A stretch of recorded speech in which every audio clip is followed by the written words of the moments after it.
Bismillahirrahmanirrahim. Assalamualaikum warahmatullahi wabarakatuh.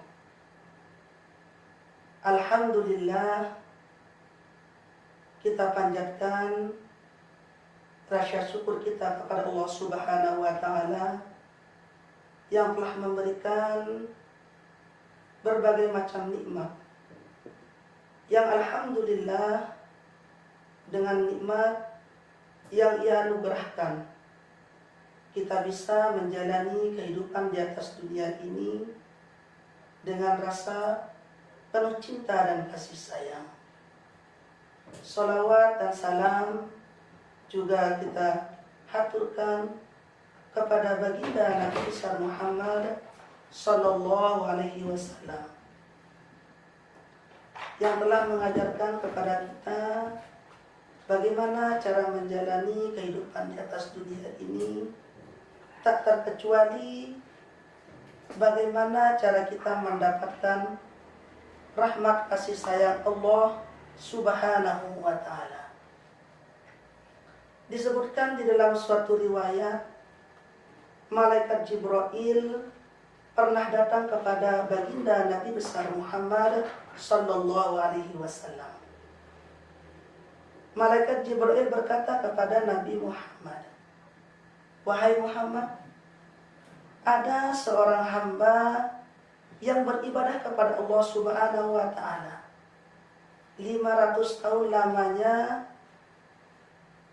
di tengah-tengah lautan, yang dimana di tengah-tengah lautan tersebut ada sebuah bukit. Dari situlah Allah Subhanahu wa Ta'ala mengeluarkan satu mata air tawar yang sangat segar, yang sebesar satu biji jari. Dan dari situ juga Allah Subhanahu wa Ta'ala menumbuhkan satu buah pohon delima, yang dimana setiap malam pohon tersebut hanya mengeluarkan satu buah. Akhirnya dari situlah si hamba tersebut mandi, berwudu setiap harinya. Ia memakan buah pohon delima tersebut hingga ia melaksanakan sholat dan berdoa kepada Allah Subhanahu wa Ta'ala. Di dalam doanya, seorang hamba tersebut berdoa meminta kepada Allah, "Ya Allah, matikanlah aku dalam keadaan bersujud hingga hari kiamat. Dan wahai Muhammad, aku diberikan petunjuk oleh Allah. Kelak hamba tersebut akan dibangkitkan oleh Allah Subhanahu wa Ta'ala dalam keadaan bersujud. Dan Allah berfirman, masukkan hambaku ke dalam surgaku dengan rahmatku." Akan tetapi apa kata hamba tersebut? Masukkan aku ke dalam surgamu dengan amal ibadahku. Allah Subhanahu wa Ta'ala menyuruhnya kembali, masukkan hambaku ke dalam surgaku dengan rahmatku.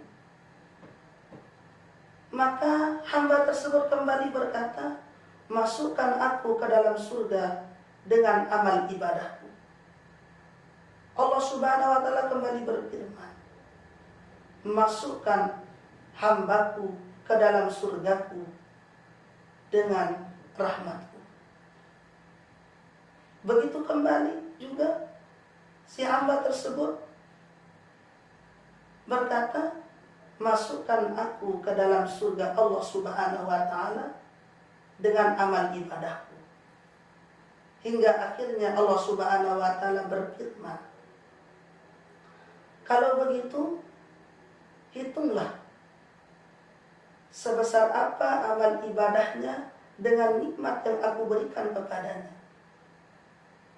Akhirnya malaikat menghitung amal ibadah hamba tersebut selama 500 tahun. Dan ternyata nikmat Allah Subhanahu wa Ta'ala lebih besar daripada amal ibadah yang dikerjakan oleh hamba tersebut. hingga Allah berfirman kepada hamba tersebut, masuklah kamu ke dalam neraka.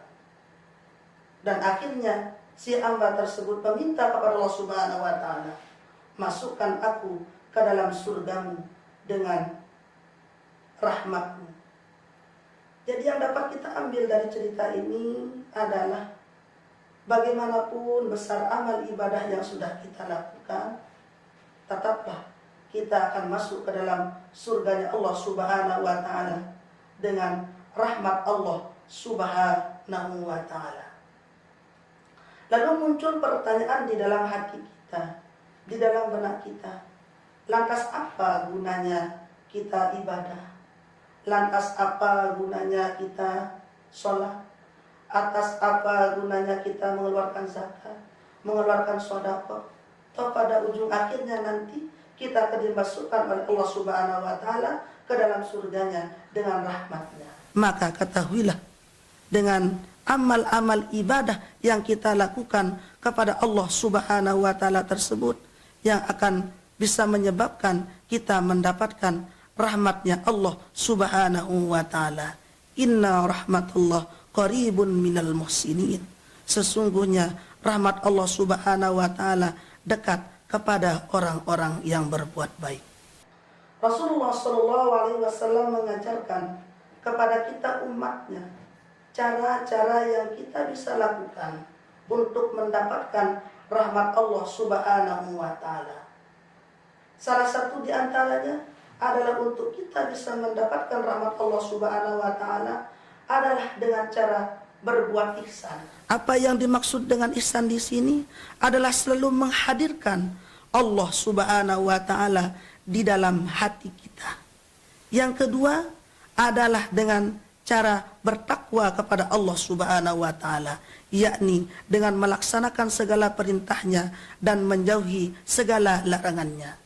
Yang ketiga adalah dengan cara memperbanyak istighfar kepada Allah Subhanahu wa Ta'ala di dalam setiap hari di dalam kehidupan kita.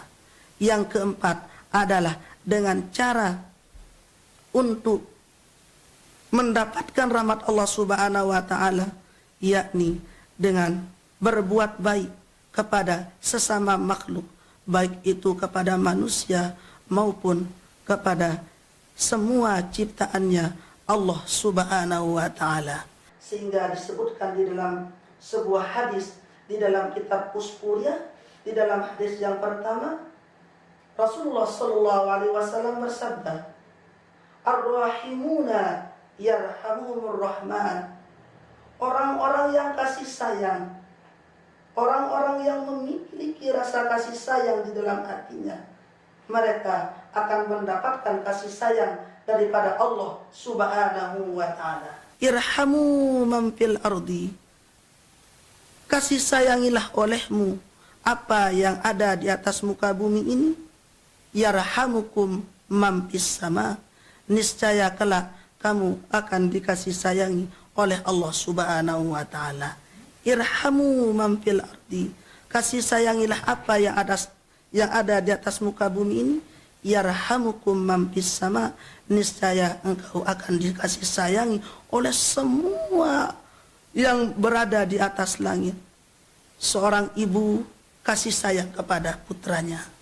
Seorang guru kasih sayang kepada muridnya. Seorang kakak kasih sayang kepada adik-adiknya.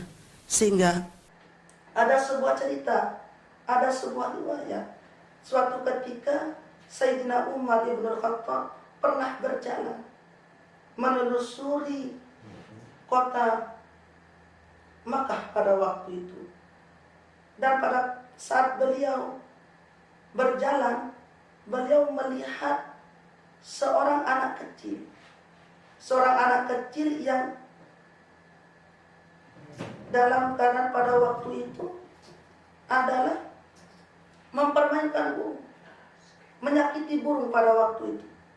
Sehingga Sayyidina Umar bin Khattab membebaskan burung tersebut. Sehingga pada waktu ketika Sayyidina Umar bin Khattab meninggal dunia, dan menurut jumhur ulama bermimpi di dalam mimpinya berjumpa dengan Sayyidina Umar bin Khattab. Dan ia bertanya kepada Sayyidina Umar bin Khattab, apa yang dilakukan oleh Allah Subhanahu wa taala kepadamu? Lalu Sayyidina Umar bin Khattab mengatakan, Allah Subhanahu wa taala telah mengampuni aku. Allah Subhanahu wa taala telah memaafkan aku. Lalu ia bertanya lagi kepada Sayyidina Umar bin Khattab, dengan apa Allah Subhanahu wa taala mengampuni kamu? Dengan apa Allah Subhanahu wa taala memberikan ampunan kepadamu, wahai Umar bin Khattab? Apakah dengan kezuhudanmu? Apakah dengan keadilanmu? Ataukah dengan ilmu yang kau miliki?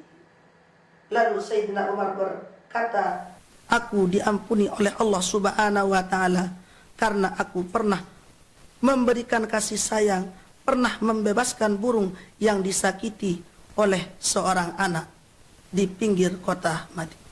Akhirnya, semoga kita semua bisa mendapatkan rahmat dan kasih sayang Allah Subhanahu wa taala. Wallahul muwaffiq ila aqwamit thoriq. Assalamu alaikum warahmatullahi wabarakatuh.